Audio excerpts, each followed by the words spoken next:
오늘 읽으실 하나님 말씀, 우리 신약성경 마가복음 12장 35절에서 37절의 말씀을 제가 한 절 읽고 여러분 한 절 읽고 마지막은 같이 읽도록 하겠습니다. 예수께서 성전에서 가르치실새 대답하여 이르시되 어찌하여 서기관들이 그리스도를 다윗의 자손이라 하느냐.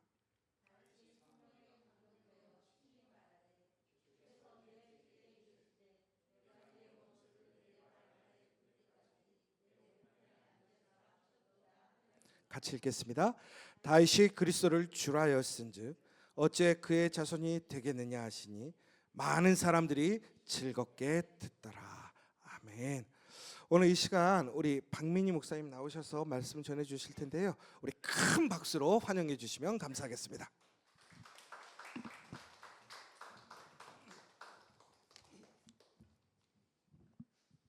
주셨으니까 한 잔 마실게요. 기도하겠습니다.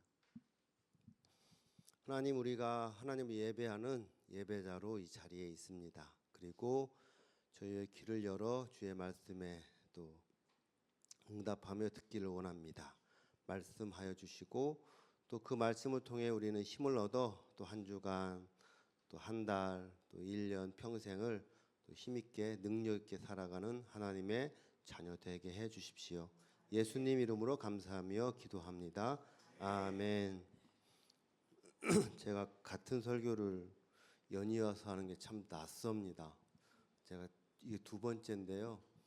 예전에 캐나다 저 동부 쪽에 가서 한번 그렇게 했었는데 제가 스스로 참 낯설더라고요. 오늘 좀 그런 마음도 있긴 한데 새로운 마음으로 하나님의 말씀을 전하려고 합니다. 평상시에 제가 저 개인적인 얘기를 잘 안 하는데 설교 시간에 오늘은 좀 간증적인 입장에서 그렇게 좀 이야기를 하고 싶습니다. 그 점을 생각하면서 길지 않게 그렇게 하나님 말씀을 전하려고 합니다. 거의 한 40년 전에 제가 신학교에 다닐 때 노트에 써놓은 문구가 있습니다. 지금도 책을 보다 보면 이제 메모 쪽지에 써놓고 오랜만에 이렇게 듣다 보면 이거 내가 썼었나 하는 그런 문구들을 만나게 되는데 제가 오래전에 써놓은 문구가 하나 있습니다. 그것은 평생 한 책 곧 하나님의 말씀으로서의 성경의 사람이 되게 하여 주시옵소서라는 기도문입니다. 이유는 하나님의 사람, 하나님의 백성은 한 책 곧 하나님의 말씀으로서의 성경에 의해서 형성되기 때문에 그렇습니다. 부족하지만 그 후에 성경을 읽고 연구하면서 적잖을 노력을 기울이면서 지금까지 왔습니다.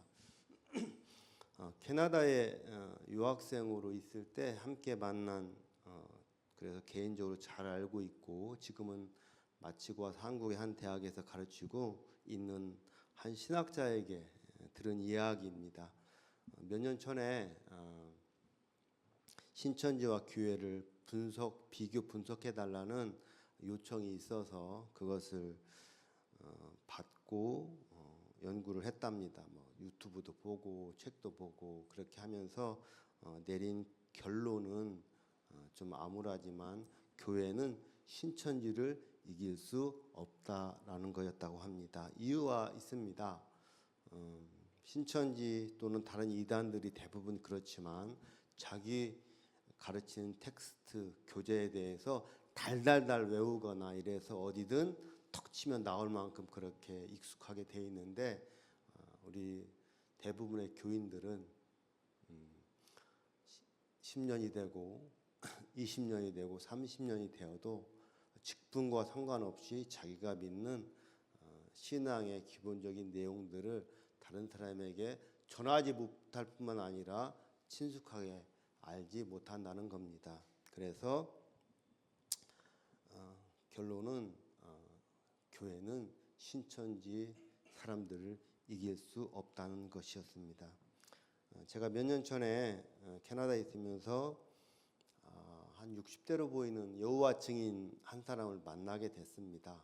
그분이 저에게 와서 자기들의 이야기, 성경에 대한 관심이 있냐고 묻길래 저는 그리스도인입니다. 뭐 목사라는 일이 않고요.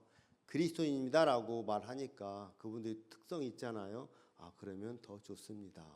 기본적인 이해가 있을 테니까. 그리고 자기들이 갖고 요즘은 태블릿 PC를 갖고 다니면서 또 이렇게 하더라고요.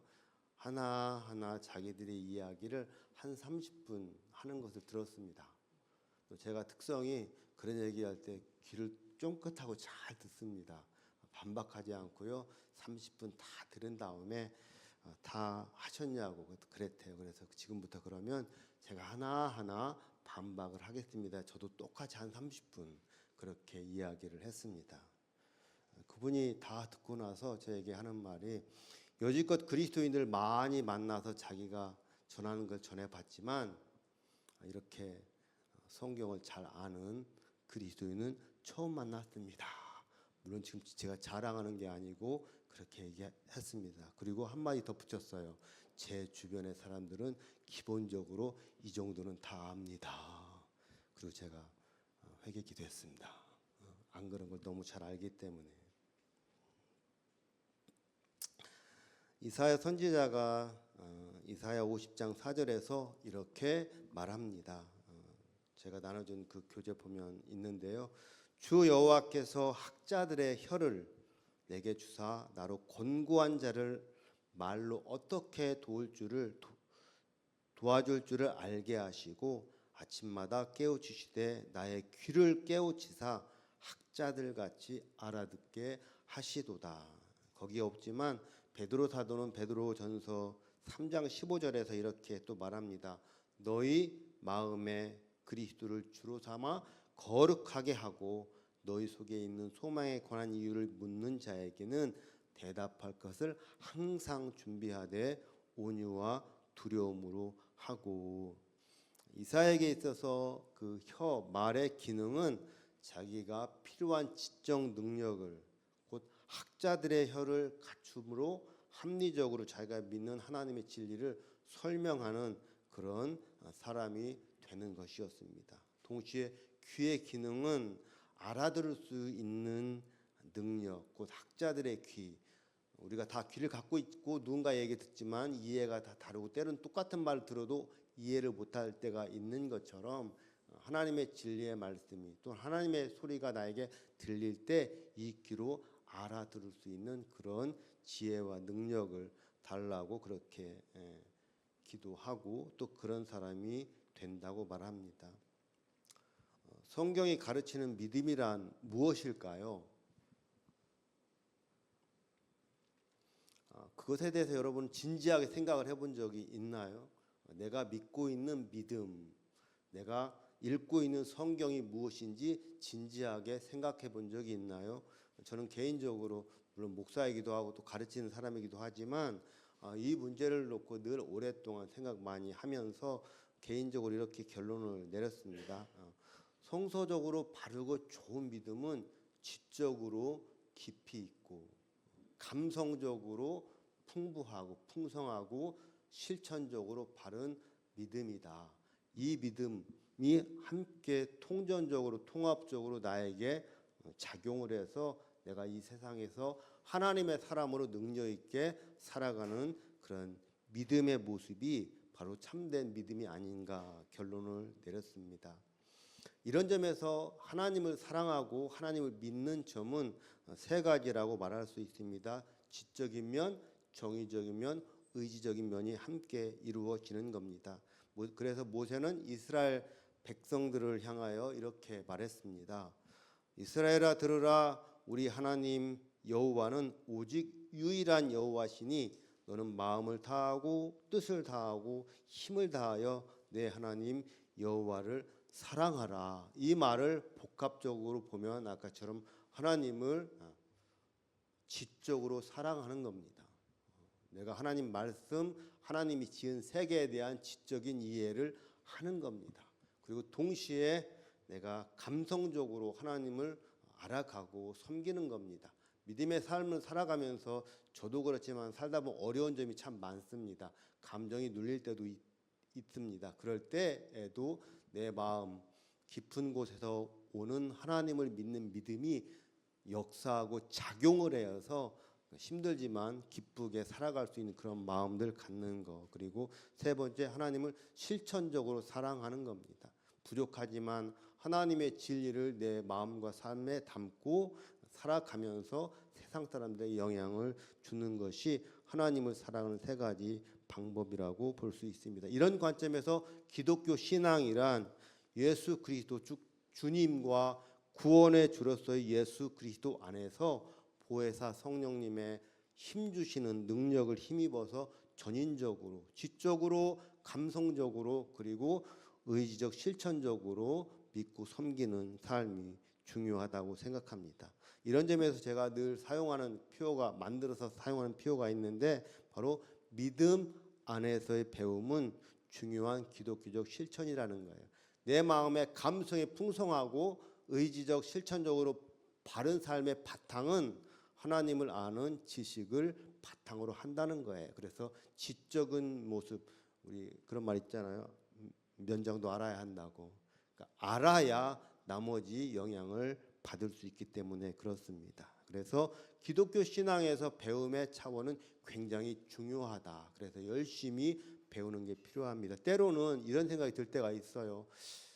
예수 믿는 사람으로 좀 실천하면서 살아가야 되는데 하는 물음이 생길 때 가장 기본적인 거, 내가 성경을 읽고 하나님의 진리와 관련된 책을 읽고 또 누군가에게 대화를 통해서 그런 지식을 얻고 하는 과정들이 있다면 우리는 최소한 기독교적 실천에 가장 중요한 것을 하고 있다고 스스로 생각하면 좋겠어요. 때로 하나님이 너 나 믿으면서 뭐 했냐 하면 다른 건 몰라도 하나님 말씀을 열심히 배우는 그런 지적인 모습에 헌신을 다했습니다라고 말하면 좋을 것 같아요. 제가 좋아하는 기독교 학자들 또는 실천가 중에 리처드 포스터나 달라스 윌라드라고 하는 그런 학자가 있는데, 그 사람들이 지금처럼 기독교적 실천을 이야기하는 몇 가지 이야기를 했어요. 어떤 사람 12가지, 어떤 사람 15가지 했는데, 그 공통적인 요소가 배우는 거, 연구하는 것이라고 이야기를 하고 있습니다. 그래서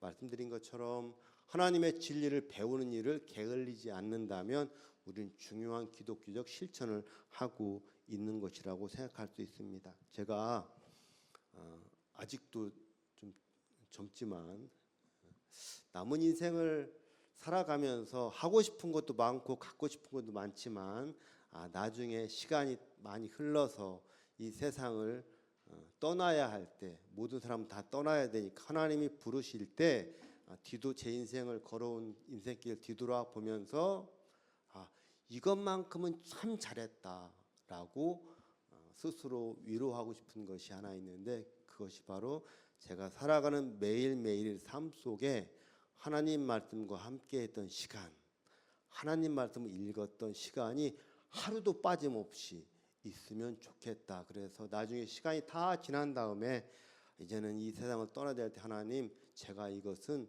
후회 없이 참 열심히 했습니다라고 말하고 싶습니다. 그래서 구체적으로 매일매일 실천하고 있습니다. 산 증인이 여기에 있습니다. 어떻게 목표를 설정할까를 생각했어요. 그 머릿속에만 있고 행동을 하려면 구체적인 목표가 있어야 하잖아요. 그래서 제가 성경 그 장수가 다 다르지만, 각권이 다르지만 성경 각권을 100번씩 읽자. 그리고 생각하니까 갑자기 부담이 돼요. 왜냐 그랬더니 뭐 오경이나 이런 부분, 특히 대예언서 같은 경우는 많잖아요. 그래서 100번 읽다 보면 제가 정신적으로 힘들어질 것 같아서 그래서 조금 줄였어요. 그래서 구약 대부분은 100번, 신약은 다 읽지만 구약에 있는 대부분 다 동일하게 읽지만, 예를 들어서 오경이나 시편이나 대예언서는 30번에서 한 50번 정도, 가능하면 나중에 100번 읽겠다 하는 그런 마음으로 지금 끊임없이 실천하고 있습니다. 특히 제가 로마서를 좋아해요. 그래서 로마서는 플러스 해갖고 1000번을 읽었으면 좋겠다 하는 마음으로 읽어가고 있습니다. 그것을 위한 저의 개인적인 실천이 매일 아침 또는 오전에, 바빠서 뭐 여행하거나 이럴 때 안 될 때는 오후에라도 읽는 성경 한 장이 있는데 시편 90편입니다. 모세가 인생에 대한 이야기를 다룰 때 하는 말, 하루의 시간, 짧은 인생의 시간을 이야기하는 부분을 이야기하면서 제가 그 말씀을 묵상하면서 인생이 참 짧다. 그래서 이 하루를 소중하게 보내고 싶다는 마음을 계속 그 말씀을 통해서 스스로에게 리마인드 되새기는 역할을 합니다. 그리고 하루가 지나고 어둠이 딱 깔려서 잠자리에 들 때 또 읽는 시편이 있습니다. 시편 51편입니다. 이것은 다윗이 밧세바를 범한 다음에 자기의 마음을 회개하는 표현을 담고 있습니다. 물론 제가 하루를 살면서 그 정도 나쁜 짓은 아직 안 했지만 주님 많이 하시는 부분도 있지만 그래도 하루를 살다 보면 좋은 것도 있고 못한 것도 있잖아요. 그럴 때 스스로에게 내일은 오늘보다 좀 나아야지 하는 마음을 가지면서 그 부분을 읽고 있습니다. 그리고 동시에 아까 말씀드린 것처럼 하루에 기본적으로 3장을 읽는 것을 목표로 하고 있어요. 마가복음하고 로마서를 함께 읽고 있는데 3장 더 읽을 때도 있고 못 읽을 때도 있는데 지금 읽은 것이 코로나 바로 끝날 때부터 해서 마태복음은 100번을 읽었고 마가복음은 58번째를 읽었습니다. 그리고 로마서는 143번째를 읽었습니다. 1000번을 읽으려면 몇 년이 더 필요할 것 같은데 해 가고 있습니다. 여러분도 좀 영향받아서 했으면 좋겠습니다. 그래서 이런 이야기를 하는데요. 현재 마가복음을 읽고 있는 이 부분을 읽다 보니까 다 하나님 말씀으로 소중하지만 제 눈이 가고 제 눈을 끌고 있는 부분들이 3군데가 있어서 제가 여기다 언급했습니다. 첫째는 마가복음 10장 21절을 보면 어떤 사람이 이렇게 이야기합니다. 내가 어려서부터 하나님의 계명을 다 지켰습니다. 저도 그랬으면 좋겠어. 이런 말을 해봤으면 좋겠어요. 아직 그런 모습이 없어서 참 죄송한데 저도 그렇게 하고 싶은데 한 사람이 그렇게 얘기한 거예요. 내가 하나님의 계명을 다 지켰습니다. 그러자 예수께서 그것을 들으시고 하는 반응이 21절에 나와 있습니다. 보시고 사랑하사. 하나님께서 예수님께서 모든 사람을 다 사랑하지만 특별히 당신에게 관심을 갖고 행하는 사람을 좋아하셔요. 그래서 그렇게 열심히 계명을 따라 살려고 하는 그를 보시고 사랑했다. 두 번째는 12장 34절에 나옵니다. 한 서기관이 예수님께서 계명을 말씀하실 때 하나님의 사랑과 이웃 사랑을 설명할 때 그 사람이 맞습니다. 그것이 참 옳습니다라고 반응을 하니까 예수께서 다시 그를 보시면서 이렇게 말씀하십니다. 내가 하나님의 나라에서 멀지 않도다. 하나님을 믿는 믿음과 그분의 명령을 계명을 지키는 삶을 보시면서 내가 하나님 나라에서 멀지 않다. 믿음의 사람의 궁극적인 지향점은 하나님의 나라입니다. 그래서 우리가 믿는 삶을 살아가면 우리는 그의 나라에 지금 들어가 있는 거고 동시에 궁극적으로 영원히 올 하나님의 나라를 향해서 가고 있는 것입니다. 그리고 세 번째는 오늘 본문에 나와 있는 부분입니다. 예수님께서 말씀하실 때 사람들의 반응을 나타냅니다. 구약의 시대의 메시아 사상의 중심에는 다윗이 있었습니다. 그리고 언제나 지금도 계속 팔레스타인 이런 싸움을 하고 있지만 그들의 마음속에 메시아의 가장 기본적인 형태는 다윗입니다. 다윗처럼 강하고 힘이 있는 왕 같은 그런 메시아를 기다리고 있었어요. 그래서 이야기를 하는 것이 누구누구도 그 예수 그리스도는 메시아는 그 계보를 통해서 온다는 그런 이야기가 있었어요. 서기관들이 그렇게 가르쳤어요. 근데 그 모습을 예수께서 아시고 이야기하는 겁니다. 야, 메시아가 다윗을 통해서 온 후손이냐 아니냐 하시면서 하시는 말씀이 그 다윗이 메시아를 향해서 나의 주라고 고백했다. 그러면 그 오실 메시아는 그의 자손이냐 그 전에 있냐 그렇지 않고 그 전부터 있다고 하니까 사람들이 그 말을 듣고 어떻게 해요? 즐겁게 들었다. 듣는다는 건 단순히 그냥 훅 지나가는 것이 아니고 영어 성경에 보니까 listened to him with delight. 그러니까 내가 귀를 기울여서 듣되 어떻게 해요? 기쁘고 즐겁게 들었다 하는 겁니다. 경건한 그리스도인들이 하나님의 말씀으로서의 성경에 대해서 갖는 기본적인 좋은 태도가 있는데요. 제가 볼 때 두 가지를 생각하면 좋을 것 같아요. 첫째는 매일매일 또는 정기적으로 하나님 말씀을 읽는 거예요.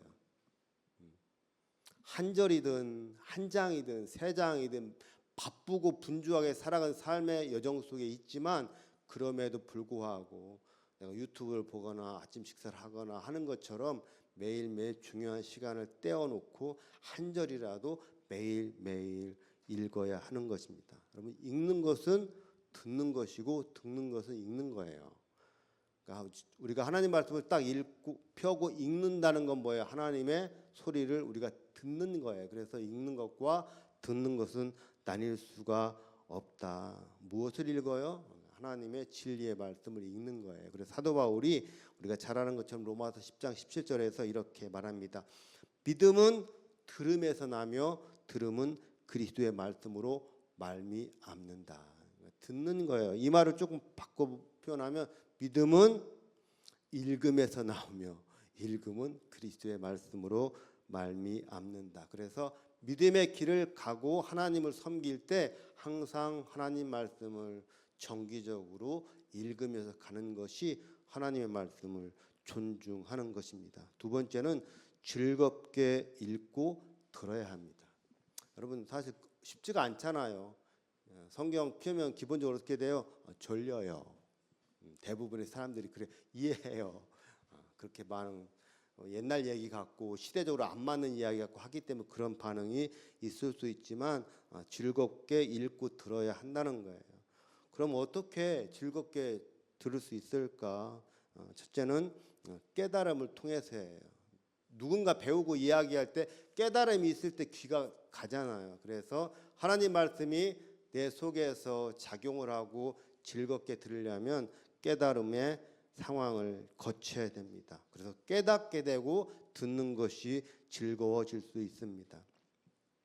두 번째는 말씀의 달콤함을 인정하고 경험하면서입니다. 그럼 말씀이 달콤한가요? 시인은 이렇게 고백합니다. 주의 말씀의 맛이 내게 어찌 그리 단지요 내 입의 꿀보다 더 다니이다.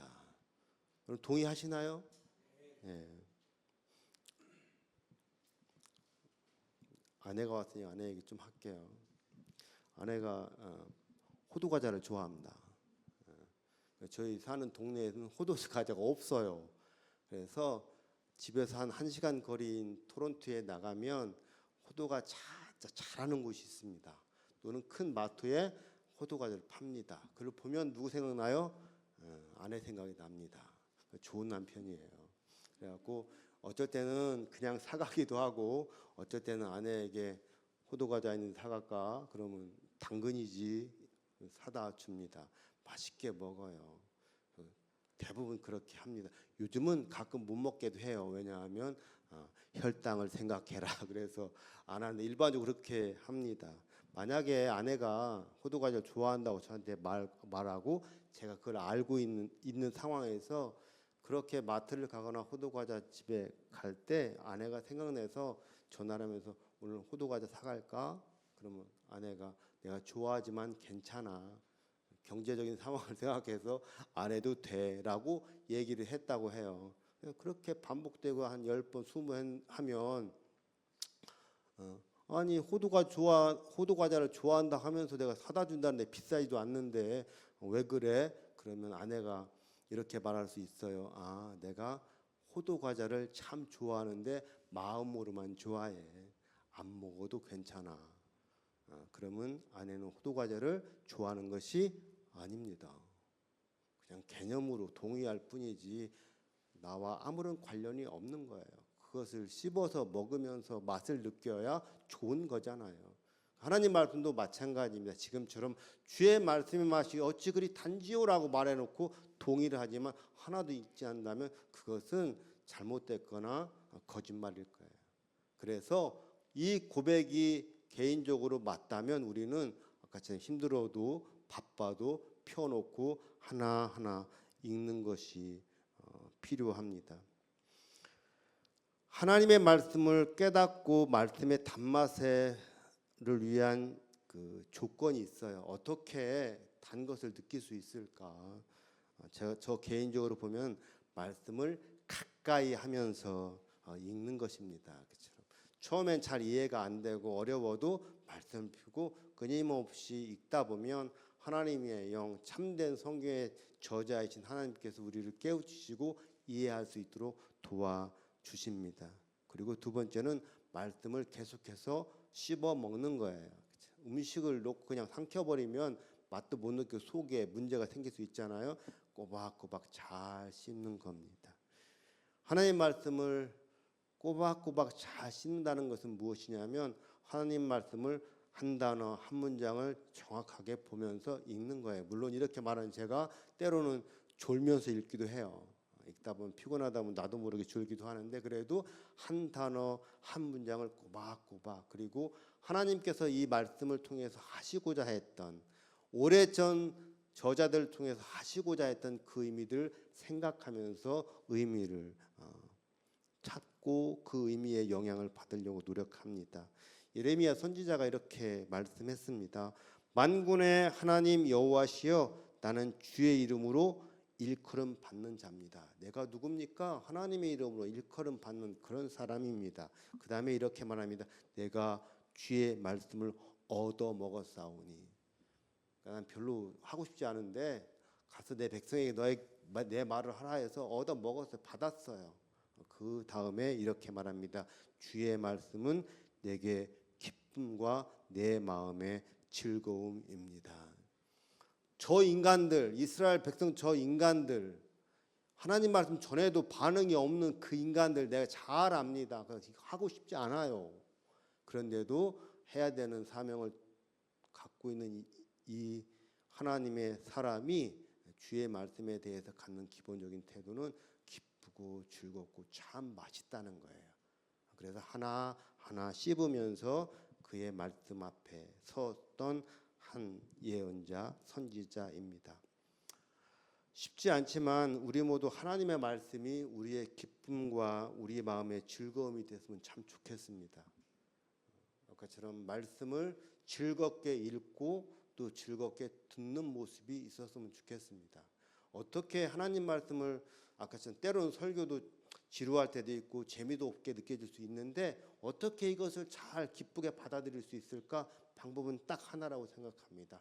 뭐냐면 하나님의 말씀을 매일 읽으면서 듣는 거예요. 그러니까 기록된 말씀을 읽으면서 선포되는 말씀으로 듣는 거예요. 그러면 그것이 우리에게 힘이 되고 양식이 됩니다. 제가 건강을 위해서 한 7, 8년 전부터 식이요법에서 한 10몇 킬로 뺐거든요. 호리호리하잖아요. 오래 사는 거 관심은 요만큼 있어요. 요만큼. 그건 제가 결정할 수 없으니까. 근데 건강하게 살다 가고 싶은 마음이 있어서 고기 안 먹고 그냥 주로 채식만 하게 됩니다. 처음에 채식할 때 에덴 동산의 삶이 어떨 거라는 생각을 하게 됐어요. 요리도 안 하고요. 그냥 우리 피망, 파프리카 이런 거, 오이 이런 것들을 그냥 쌈장도 찍지 않고 맹것으로 이렇게 먹었으면 아내가 행복해합니다. 요리할 필요가 없이 그냥 제가 알아서 씻어 먹으니까. 처음에는 맛이 죄송합니다. 시골 주치니까 시골 표현 맛대가리 하나도 없어요. 근데 오이도 넣고 씹고 하니까 그 맛 고유한 맛이 제 입에 느껴지더라고요. 그래서 지금은 정말 쌈장 찍어서 먹어도 되고 안 찍어서 먹어도 돼요. 그 맛을 알기 때문에 그렇습니다. 하나님 말씀을 대하는 태도도 동일하다고 생각해요. 때로는 맛이 없는 것 같고 느끼한 느낌 들고 이해도 안 되지만 꼬박꼬박 씹다 보면 그것이 우리 안에서 힘과 생명력이 됩니다. 특별히 세상의 저자들이 쓴 책을 봐도 좋은 점이 많은데 우리의 삶과 생명을 위해서 주신 하나님의 말씀을 꼬박꼬박 씹어 먹을 때 그분의 영이 우리 안에서 힘을 주시고 능력 있도록 또 잘 소화돼서 믿음의 길을 걸어가는데 능력 있게 살 수 있도록 해준다고 믿어요. 그것을 개인적으로 경험하면서 살아왔습니다. 하나님 말씀을 즐겁게 그리고 기쁘게 읽고 들으면서 우리에게 주어진 믿음의 길을 부족하지만 때로는 넘어지지만 그럴 때에도 능력 있게 성실하게 꾸준히 걸어가는 저와 여러분 되기를 주의 이름으로 부탁합니다. 기도하겠습니다.